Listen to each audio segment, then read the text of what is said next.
Thanks so much for joining us, everyone. We're here with Molly Mott, the Industrial Hemp Program Specialist for the Michigan Department of Agriculture and Rural Development. Mouthful. Molly, how are you today? Very good. How are you doing? I'm doing good. We're glad to have you here. So I always like to get started, just kind of learning about you. We're going to talk a lot about the whole program today, but first, would love to hear your origin story, how you came on with MDARD and how you ended up in the hemp program. Sure. That sounds like a Marvel action heroes thing or something when you talk about origins. So I have been with the Michigan Department of Agriculture and Rural Development for 20 years now. I've done a lot of skipping around in programs. I actually got interested in plants and bugs when I was younger. So I went to MSU, got degrees in botany, got a master's degree in entomology, and then worked in the private sector a little bit in consulting in the Lansing, Michigan area, and saw an opportunity to get into the Department of Agriculture. So it was very fitting. I'm in the pesticide and plant pest management division.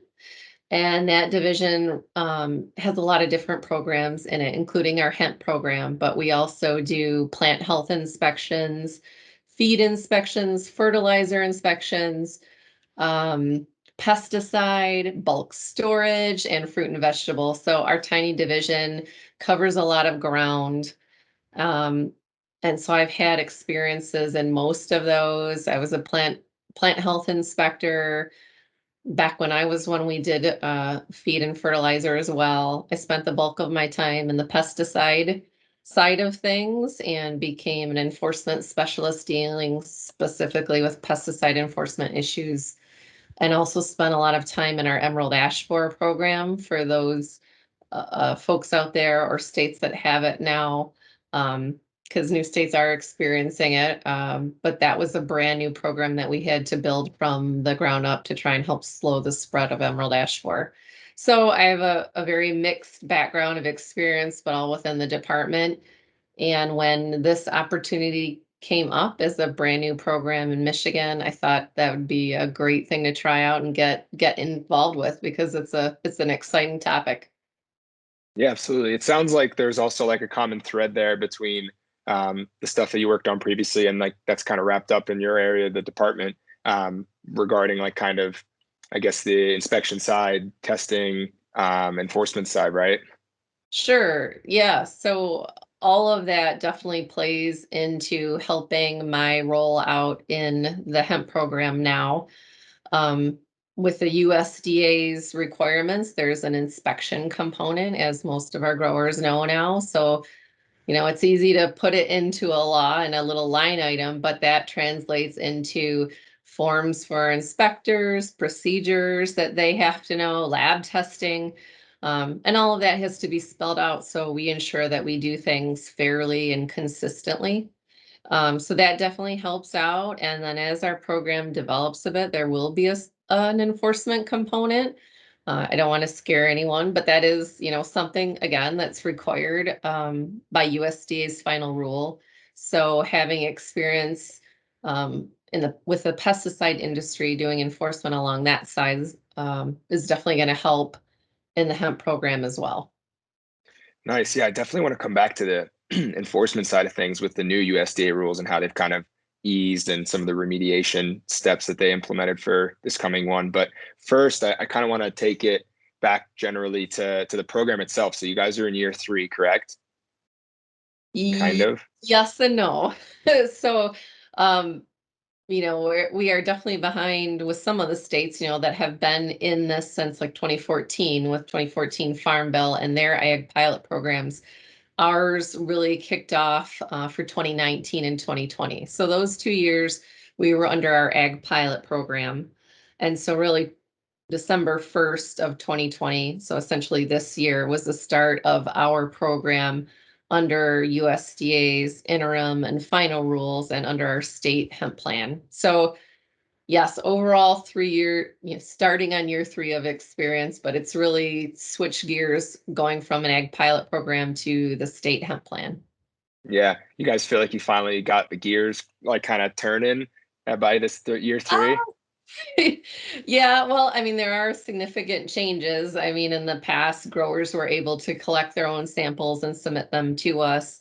Now, that's a large component of this program is having our inspection staff collect samples. So it is a very big switch in gears, but I think with just changes in leadership, I think originally it was viewed as too close to marijuana for us to be touching at this point. And I think that's changed over time. So now Michigan is definitely on board with the hemp industry. That's awesome. So you talked a little bit about the constant changes, which everyone in the industry knows. Marijuana too, like everything in cannabis is just constantly evolving. So how do you guys best like communicate with farmers and keep them up to speed and with the regulations changing and kind of keep that conversation open? Oh, yes. Well, lots of different ways, quite frankly. And we as much information as we give out, we get back from them too. So the past couple years, we've done surveys at the end of the season to collect information from growers on, what their biggest issues were for the season. We've been doing a lot of work lately on beefing up our website. The past couple years and our switch from the ag program to the state hemp plan, that, sounds, I don't know, I'm putting it very basic, but that involved a lot of law changes and a lot of work in the background to make that happen. So we've been trying to communicate with every step of the way. We've got a listserv, we've got our website. So every time something major happens, we make sure to put those email blasts up there, put them on social media. We've done podcasts specific for hemp and really worked with our industry groups to make sure we've gotten articles out there to try and keep everybody in the loop. We've got, what else do we have? We're putting up a large Q&A section of our website that kind of addresses, the questions that we keep hearing over and over. So we'll have that resource. I'm in the midst of developing, I call them technical bulletins, but they're, basically taking the legalese and the law and breaking them down for growers. Mm. So they've got some short and sweet documents that they can follow so they know what are the requirements for signage, what are the requirements for record keeping, an easy to understand format. So we're doing a lot, and thankfully we've got, a communications group just at our division level and at our department level to help us get information out there and work with all the industry groups that we can. Yeah, the technical bulletin sounds like super important to kind of digest the FDA, or excuse me, the USDA rules that just came down, right? Um, Sure. what uh what kind of feedback have you been getting from farmers or members of the department on kind of these new USDA rules, and how have they helped or kind of hurt your guys' way of doing things? Well, I mean, overall, I think, we're really happy with what we saw. I mean, those changes, they look very good on paper, let's put it that way. And we'll see as our program progresses how it turns out. But, the ability, you mentioned the remediation options now, as opposed to just disposal when you've got a hot crop. Boy, that sounds great, right? So now you can grind up your whole crop and hopefully, get it to a processor that can use that biomass. Um, and then there's the other option with clipping off floral material and using the rest of it. That's great that there is something there right now. How much that will be used or if that will be a profitable, avenue. I guess we're gonna have to wait and see, but we're really happy to see those options in there. We're very happy to see um, that 0.05 to 1% for the negligent violations I'm sure you've heard of, and you Hmm. can only get one negligent violation a year. So those are all, good things that will help growers that are trying to do the right thing, trying to use, good varieties with what information they have available, but still end up with a hot lot to deal with. So, I mean, we're pretty happy with it. I'm sure we'll see more changes, coming down the pipe eventually, and we'll roll with it when it happens. Yeah, I always thought that the 1% mark was made a lot of sense from my days in farming. Like sometimes a crop goes to 0.5 to 0.7 and you really can't do much about it, right? It's just environmental stress can do that. So I always thought that was a good one, just so that farmers didn't get scared into maybe not even growing the crop because they didn't want to have that risk, right? Because it is a risky kind of thing. Right. Kind of takes it into more. Yeah. That, I mean, that's still, even with the 0.03%, that's, that's sometimes hard to beat. And we had some indoor growers, early in January, February, that within a few days' time, it flipped into being a hot crop. So that number is still a concern, but we got to follow with what we have been given, through USDA at this stage. And until legislative change happens at that level, that's what we have to work with. That's what all the states have to work with. Right. Yeah, on that hot crop kind of issue, like have you guys seen issue with kind of seed lots coming in from other states and maybe dealing with environmental stress from growing in a new area? Or can you speak to any of those kind of seed Not things? not yet. I mean, again, the program is pretty new. We've only, I think maybe we've done samples this year so far from 4 or 5 growers, and our previous 2 years of data, those are from hemp growers, and we just take the information that they give us. We're more comfortable taking the information from our inspectors and from our lab and seeing what we get. So I couldn't say just yet if we have certain varieties that are doing okay in some states and not in ours. We'll take a look at our data, this year and next year and see what happens. We have not gotten any complaints specific for seed issues. Oh, that's Uh, excellent. yeah, save for one. We did get one, and it was about germination, but we did not, uh, no seed was saved for testing, so we couldn't verify the complaint in the first place. And then other than that, we've worked with some states to address, um, actually marijuana seeds that were being labeled as feminized hemp seed for Oh sale. So gosh. that's another, new wrinkle, but we're always learning new things as we go through this program. So we haven't seen other seed complaints yet, but I'm sure those will be coming. And our seed program, we have also within my division and in my section, we do have a specialist just like me dealing with seeds. And our seed program in Michigan, we have some very old laws, and those are on the books, but they were at the very bottom of the to-do list for the last 15 years when the last time our state budget was cut. So that program is kind of kicking up speed once again now, specifically because of hemp. So hopefully we'll see changes to that in Michigan as well and address problems as we see them. Yeah, I mean that's great to hear that the problems have been limited. Maybe that's a benefit of kind of waiting a little bit because I know the early days back in Colorado, like you kind of never knew what you were going to get back in 2014 and such. So it's kind of nice that the R&D side of things kind of progressed a little bit. Well, Um, so that's right, pretty. right, and we are really Yeah. forward we're looking forward to, the information that the Midwestern Hemp Database, gathers with different varieties with the growers they're working with, and looking at our nearby adjacent states to see, what are they seeing? What are the varieties that are always going to be safe and have no issues, and what are the varieties that just aren't doing well here? Right. No, that makes sense.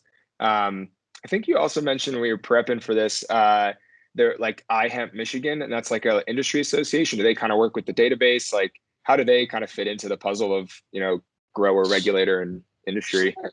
Sure. Well, iHemp is an industry group that caters to both growers and processors.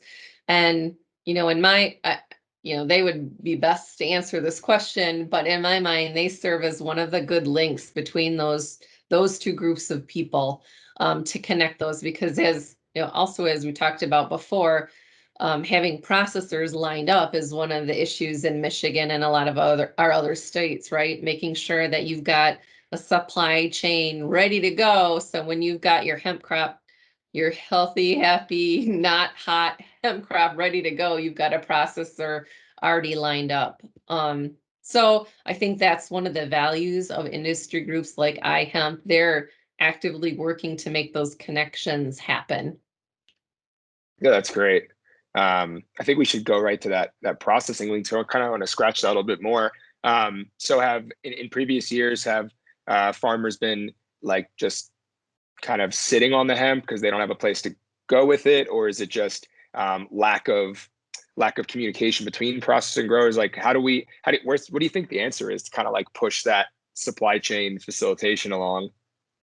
Well, Just more time for the process to kind of get yeah, up and running, you think? I think that's one of the things, time, right? Because this is a new industry for Michigan.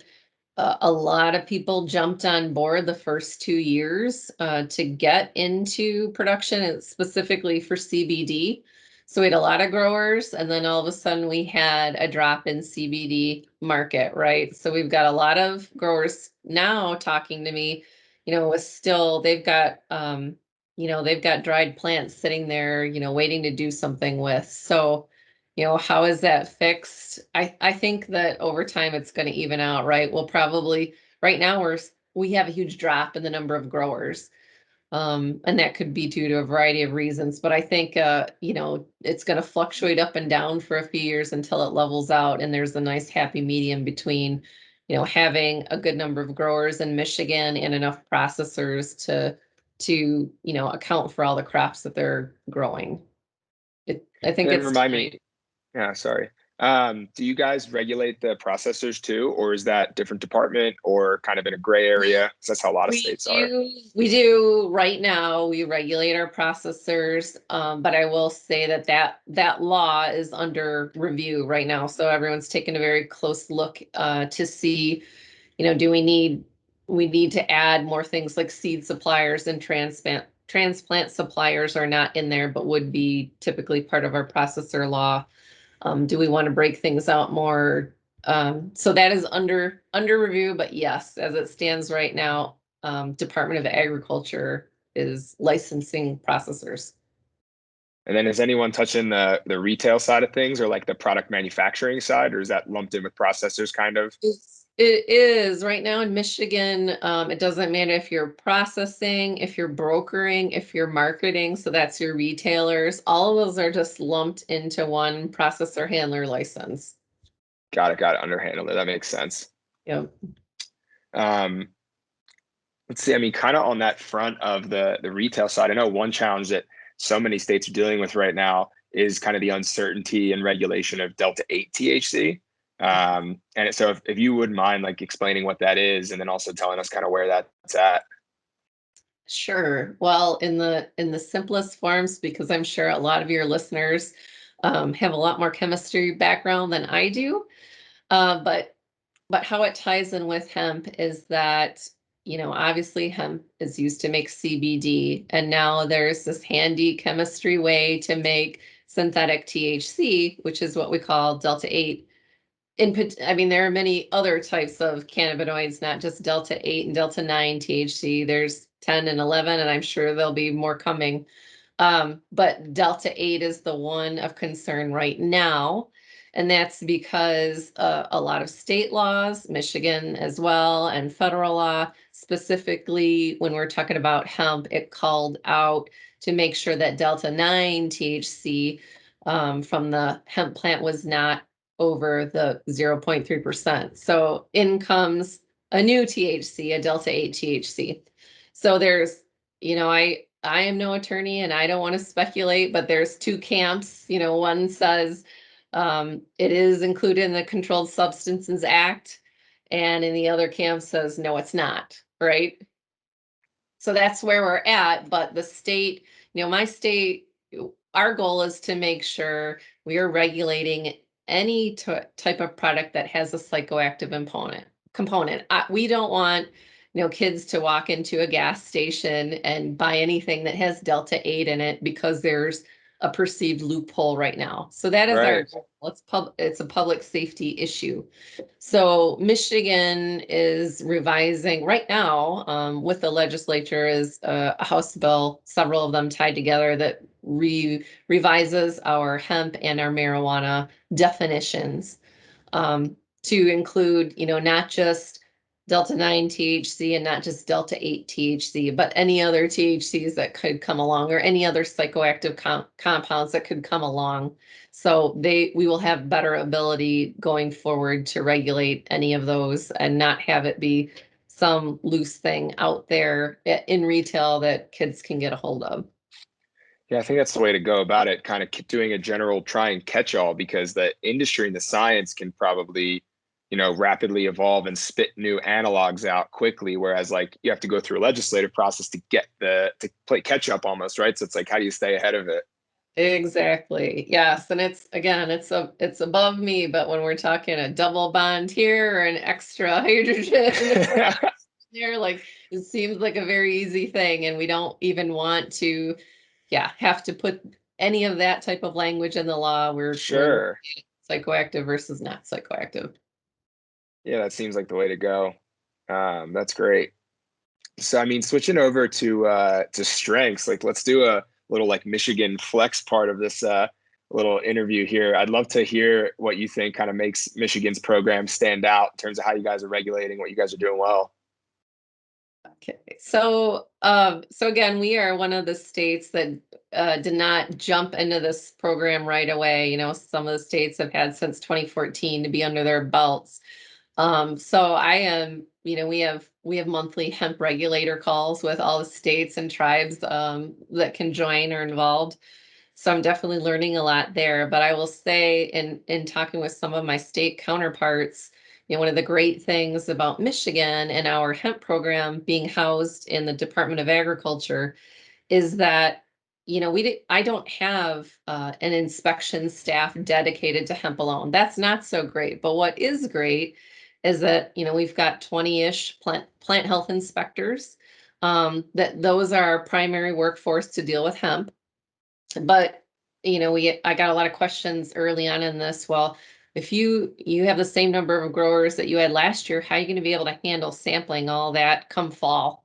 You're not going to be able to do it. Our samples are going to be backed up. We're going to have hot lots sitting there waiting for you to get out and sample. And that's not the case, because we rely on not just our plant health staff, but we also have pesticide inspectors. So we have a good 20 of those. We have our feed and fertilizer inspectors. So we've got 6+ of those. And then we have our fruit and vegetable inspectors, 10+ more. So we've got 50+ inspectors that can come out and all work together to do sampling and tackle any kind of other crisis that would happen along the way, just like they do when we have a new invasive pest, which we have a new Sure. invasive pest. So we are all getting together to deal with that. So just the fact that we have all these in-house people already situated around the state, so we can cover a lot of ground, wherever our growers are, we've got an inspector, somewhere nearby. So I think that's something great that we have. We don't have to, as it stands right now, we don't have to contract anything out. We can handle it Mm. in-house.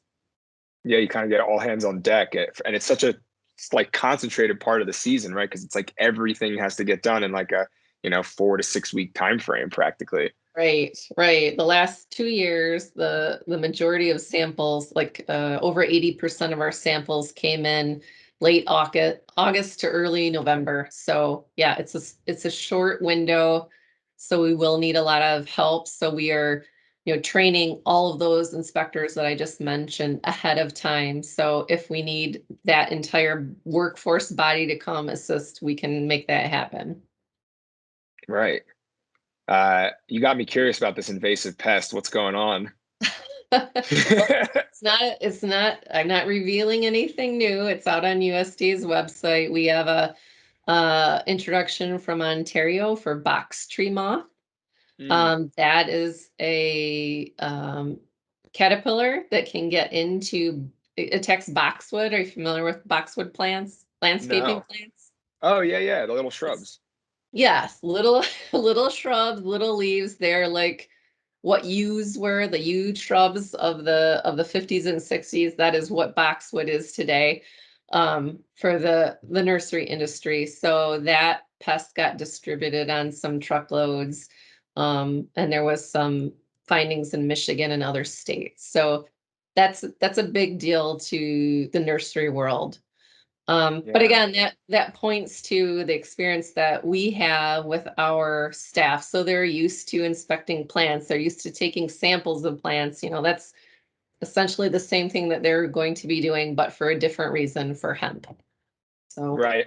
Yeah, I think that's so important too, is like part of destigmatizing this new industry is kind of making everyone realize that a lot of these practices are pretty similar, right? And I'm learning that for the first time too, because I come from the hemp side and didn't realize that there was a whole world of sampling and inspection that goes on with like, you know, any plant you pick up at Home Depot, you know? yeah, absolutely. Yeah, it ties in well to us, and I think that's why most of the states have the cultivation side of hemp is with their departments of agriculture, because this is what we're all doing on a regular basis already. Right. Makes sense. One thing I thought was interesting, and since you also work with pesticides, what have you seen in terms of it might not have enough data yet, but like pesticides coming from traditional crops where pesticides are normally used, and then hemp, which is being, especially since it's being smoked in some cases, put into edible products, what may have you. Have you guys seen any issues with pesticide drift from traditional crop? Uh, it's too, not yet. We did not, I don't think I've heard of any complaints that we would have received regarding drift from other traditional crops onto hemp. Um, and I'm not sure that we have had any hemp related pesticide complaints. Our complaints right now are more from marijuana Mm, growers that have perhaps inadvertently used products that they think are organic. They're labeled as organic, or they're labeled as plant cleaners, and really they're spiked with actual pesticides. The most common one, I'd say, being growth regulators like paclobutrazol. So I don't know if you've heard of that, but in our nursery industry, we like to use growth regulators to make big plants, to keep them smaller in smaller spaces, or to keep, to get more buds. Think of more mm, flowers on your nice flowering shrub, right? So we use plant growth regulators for that. That translates to more buds on cannabis plants. sure. So yeah, of course some of that could be intentional, but those are not something that you can spray on plants and consume them or smoke them. So they're not approved products for that use, and we do see products being sold in the marketplace with those types of chemicals in there. So that is a type of complaint that we are dealing with right now. I'd say it's a little too early to talk about what's going to be happening with hemp and if we're going to see any pesticide drift issues, but we will handle them just like we do with any other crops. Farmers are not supposed to be drifting pesticides onto other crops or adjacent properties unless they've got permission. And I'm sure they're not going to get permission from hemp growers. Right. It sounds like that's also an area where you guys kind of overlap or at least coordinate with marijuana enforcement. Are there any other kind of links that the two programs kind of interplay?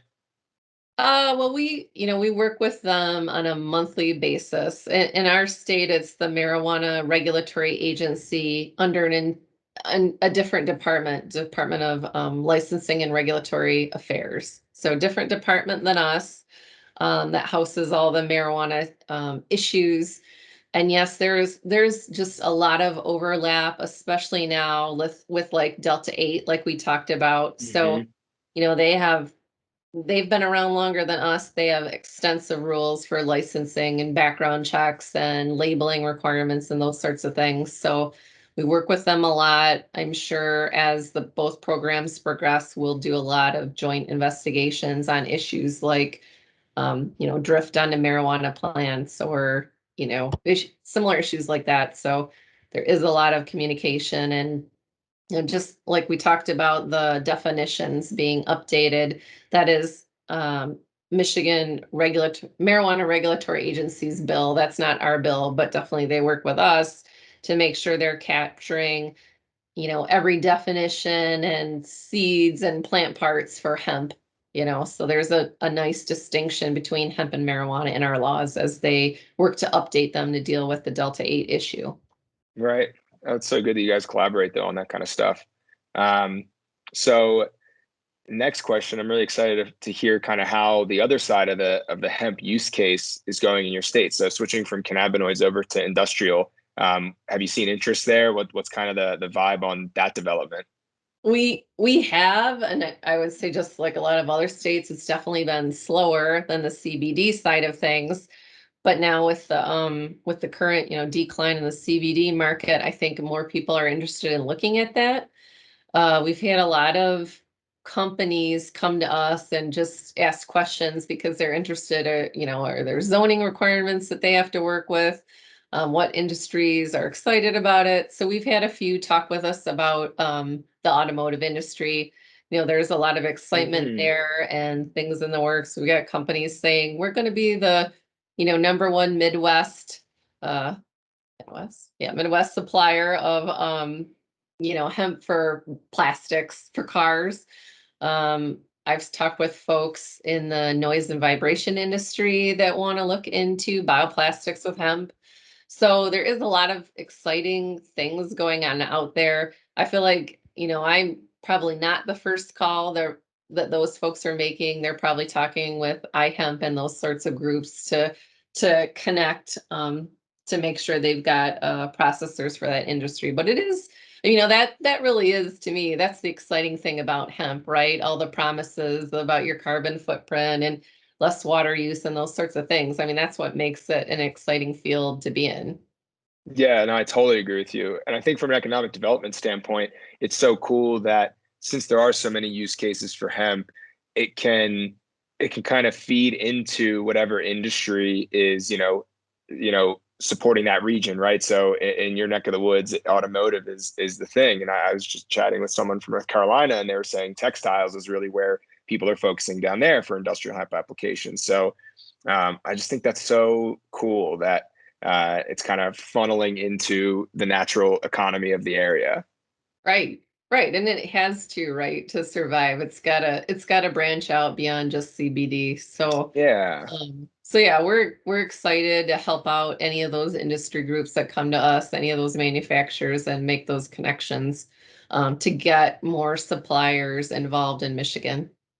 Yeah. And I always think that the issue on the industrial side, obviously, is slow adoption, um, probably because of lack of demand. But then, I think what also happens is, I don't know, it's a lot of hemp that you have to process, right? So that processing side is, I don't know, I've heard pretty complicated and obviously very different from CBD processing.